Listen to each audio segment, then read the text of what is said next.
नमस्कार, मैं शेफाली मिश्रा स्वागत करती हूं आपका अखंड भारत न्यूज में। इन दिनों सोशल मीडिया पर एक वॉइस रिकॉर्डिंग जमकर वायरल हो रही है। इस वायरल वॉइस रिकॉर्डिंग में एक रिपोर्टर जो कि खुद को एटा के अवागढ़ का बता रहा है और वह एटा के ही जिलाधिकारी को एक सूचना दे रहा है, जिसमें रिपोर्टर के द्वारा यह बताया जा रहा है कि अवागढ़ स्थित कस्तूरबा गांधी विद्यालय में भोजन करने के बाद कुछ बच्चों की हालत बिगड़ गई है और उन्हें स्थानीय अस्पताल में भर्ती करवाया गया है। यह बात तो थी रिपोर्टर की, जो अपने पत्रकारिता के धर्म को निभाते हुए जिले के सबसे जिम्मेदार अधिकारी अर्थात डिस्ट्रिक्ट मजिस्ट्रेट को पूरे मामले की जानकारी देता है। लेकिन रिपोर्टर की सभी बातों को दरकिनार करते हुए डीएम साहब ने जो कहा वह बेहद चौंकाने वाला है। आप भी सुनिए क्या बोले डीएम साहब। हेलो, कौन सा बोल रहे? जैन सर।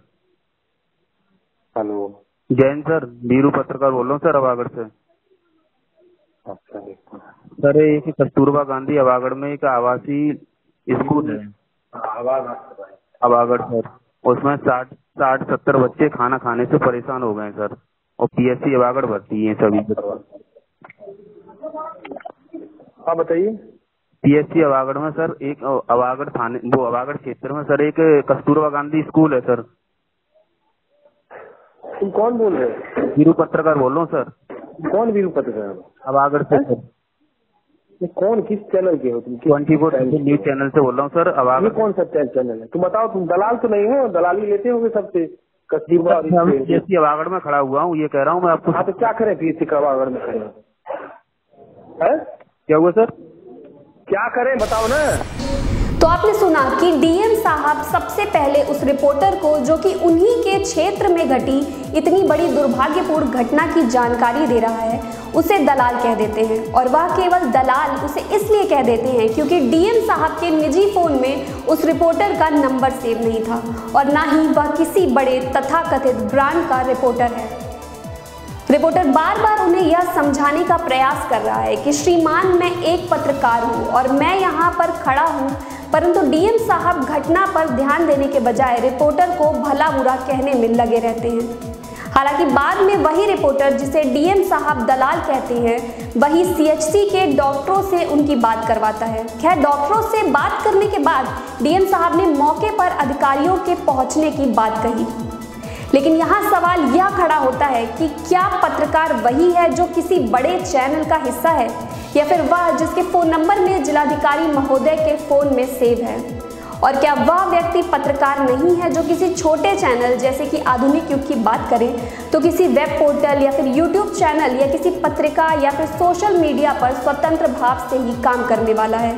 आखिर क्या एक पत्रकार के लिए यह आवश्यक है कि उसका नंबर जिले के हर अधिकारी के फोन में हो, या फिर यह जरूरी है कि हर अधिकारी उसे जाने, या यह आवश्यक है कि वह व्यक्ति चाहे कहीं भी काम क्यों ना कर रहा हो, लेकिन वह पूरी ईमानदारी और निष्ठा से अपना काम करे और अपने धर्म का निर्वहन करे? आखिर आवश्यक क्या है? सवाल बड़ा है, बहुत बड़ा है।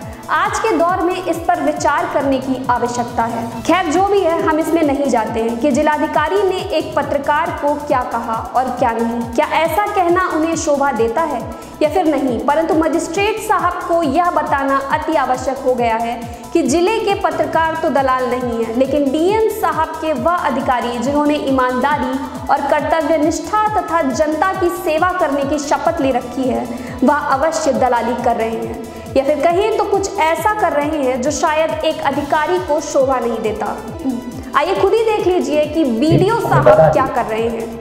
जी सर, के कारण होते हैं। अरे हम समझे सर, हम फोन पर कोई बात नहीं करते हैं इस संबंध में कभी भी। तो सब दो आवाज नहीं, सब चिट्ठी मेरी और बनवा के साथ पैसा निकल गया। हाँ सही है, वो तो जब बाद में ठीक है। तो सागर अली के बाद में 2000 ठीक है, ठीक उससे आपके बोला यहाँ दो या पुलिस को लगा के ठीक है, हम बनवा रहे हो उसकी कॉपी एटा भी देते अब कोई वहाँ रिसीव नहीं करेगा, इसलिए तो यहाँ से कवरिंग लेटर लग जाएगा, तो मैं अपनी रिपोर्ट लगा के दूंगा। तो आपने देखा कि बीडीओ महोदय किसी व्यक्ति से भारी भरकम तादाद में रिश्वत ले रहे हैं। अब आपको हम बता देते हैं कि पूरा मामला है क्या। दरअसल आपको बता दें कि यह महोदय जो पैसों की गड्डी को गिनते हुए बाद में उसे अपनी जेब में रखते हुए दिखाई दे रहे हैं, ये भाई साहब हैं एटा जिले के अलीगंज ब्लॉक के BDO BS चौहान। इनके ऊपर आरोप है कि इन्होंने खुद ही पहले प्रधान के साथ मिलकर ग्राम रोजगार सेवक की शिकायत करवाई, उसके बाद खुद ही जांच की और उसे दोषी ठहरा दिया। यानी शिकायतकर्ता भी खुद, जांचकर्ता भी खुद और दंड देने वाले अधिकारी भी खुद। अब यह तो वही बात हो गई जी कि मुकदमा भी हमारा, वकील भी हमारा और जज भी हमारा। इंतहा तो तब हो गई जब बाद में इसी के आधार पर ये उससे रिश्वत की मांग करने लगे और कहा कि यदि पैसा दे दोगे तो नौकरी बच जाएगी और अन्यथा नौकरी भी जाएगी और जेल भी होगी। अधिकारी की धमकी से घबराए ग्राम रोजगार ने जैसे तैसे कर्ज वर्ज लेकर 50,000 रुपयों का इंतजाम करके BDO महोदय को दे दिया। हालांकि उनका दिल इतने में भी नहीं पसीजा और उन्होंने कहा कि 10,000 कम से कम और लेकर आओ तो काम बनेगा।